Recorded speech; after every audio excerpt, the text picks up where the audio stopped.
The Google Pixel 10 Pro XL is named in part after its size, but to get to grips with how good a phone it is, it would be wrong to focus on physical qualities alone. It is easy to point to things like the phone's incredibly bright display or its versatile cameras as major selling points. But this is a phone where the true value lies beyond the specs list. There are, in typical Google fashion, lots of AI features to play around with, features with a wide range of applications and utility.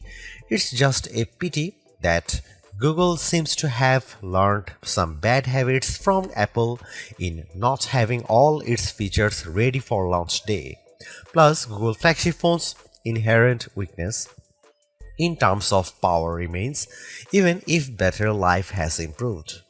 As the final big Android phone launch expect this year, I have been testing the Pixel 10 Pro XL against its main competition and also the latest iPhone just in case you are considering switching to or from an Apple phone. It's resulted in some of the most interesting phone comparisons of 2025 and I am thrilled to be able to take you through them. Pre-orders are up for the Pixel 10 Pro XL and its siblings until retail launch day August 28. If and when you decide to buy the Pixel 10 Pro XL, it will cost $1,199. That's technically more expensive than the Pixel 9 Pro XL from last year, but what's actually happened is that Pixel dropped the 128GB model. It's a shame that you can't get a cheaper extra large Pixel now, but it's not strictly a price hike. If storage matters to you, you can spec 512GB or 1TB for $1,319 and $1,549 respectively. But increasing the storage locks off certain color options. Only Obsidian Black offers all three options, while Jade Green is only available in the basic 256GB.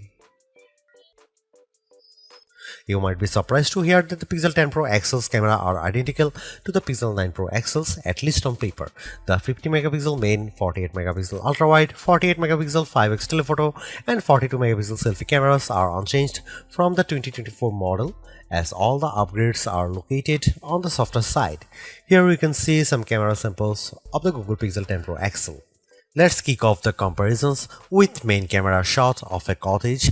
We see the first evidence of the Pixel 10 Pro XL's apparent default processing priority, balancing the brightness of all colors in the shot. This is perhaps why the Pixel shot is much warmer, with the Galaxy S25 Ultra's image being cooler and brighter. Against the iPhone 16 Pro Max, the Pixel 10 Pro XL also looks less bright but punches up the colors in return. The trees in the background in this view across a park are much easier to make out in the Google photo. And how does it compare against the outgoing Pixel 9 Pro XL? This photo of disused telephone box shows that the Pixel 10 Pro XL gives slightly stronger colors on the blue end of the spectrum, but is otherwise identical to the Pixel 9 Pro XL's image.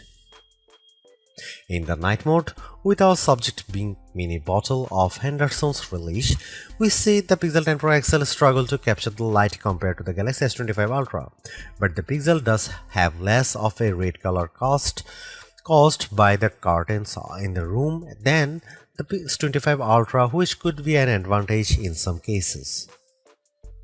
Switching to the ultra-wide cameras and looking over a small stream in a wood, the Pixel's image pales compared to the S25 Ultra's far brighter shot.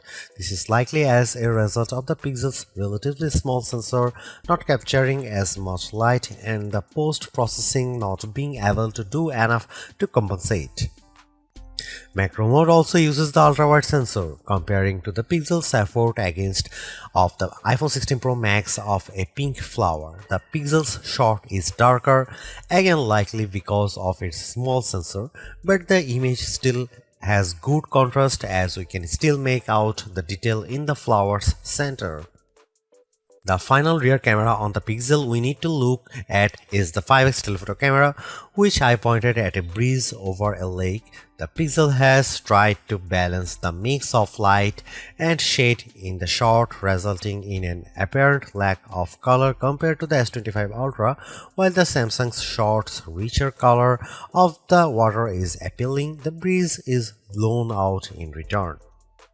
The Pixel 10 Pro XL's telephoto camera offers up to 100x max magnification for the first time, except with the power of ProRes zoom. Images at the level are still legible, albeit potentially inaccurate, but let's start at a less extreme 50x.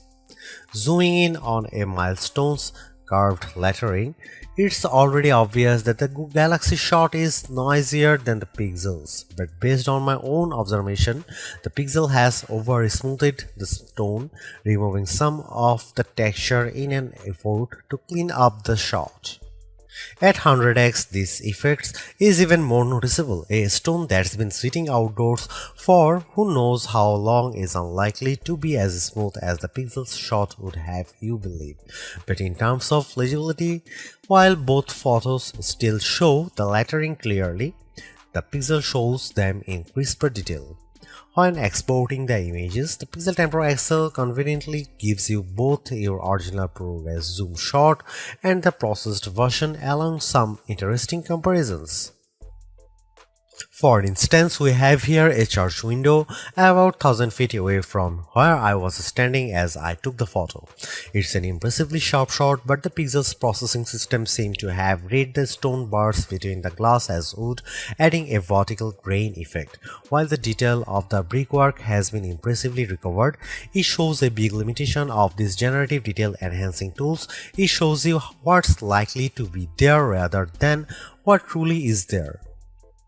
Google enhanced some of the camera's associated features, such as making best take active automatically with enough photos and offering 50 megapixel resolution for portrait modes. But the all-new feature, and the one I spent the most time with, was Camera Coach, the new photography teaching tool that's accessible right from the viewfinder. This is currently in preview, so hopefully its powers will multiply in the future, but right now it's more of an interactive forming tool. It will detect what you are pointing the camera at, offer some suggested compositions, and then give you tips on which camera lens to use, where to stand, and how to position the subject. If you can, it's a fun, personalized way to learn. But there are so many more tools in the Pixel 10 Pro XL's toolbox. I hope more options or perhaps an advanced mode appear in future to help guide users to try even more, like switching between vertical and horizontal shots, setting a manual focus, or adjusting exposure.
Google's made a few but effective upgrades to the Pixel 10 Pro XL.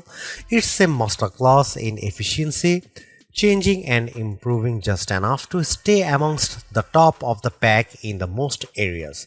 The display's brightness is unmatched, and the camera's ultrawide perhaps aside offer a balanced, natural look that I can see a lot of people liking. It's unfortunate that the Pixel 10 series is still the lowest powered of the flagship phones on sale today and lags behind its main rivals on battery efficiency. Hopefully, access to Google's latest AI tools makes up for that for anyone who decides to take the plunge, although perhaps give it a couple of months if this is your primary reason. Hopefully, by then the seemingly incomplete Magic Q and the preview version of the camera coach will have been made whole. The Galaxy S25 Ultra may still be a better pick for you if you want more power and power efficiency from your phone. The Pixel 10 Pro may also be a better fit than the XL, considering you only sacrifice display size and battery life for a cheaper phone that's otherwise just as capable as its larger sibling. But the Pixel 10 Pro XL is the most capable and competitive of Google's latest batch of phones. If you are buying a phone right now and want best-in-class software combined with top-tier hardware, this Pixel is probably the one to pick.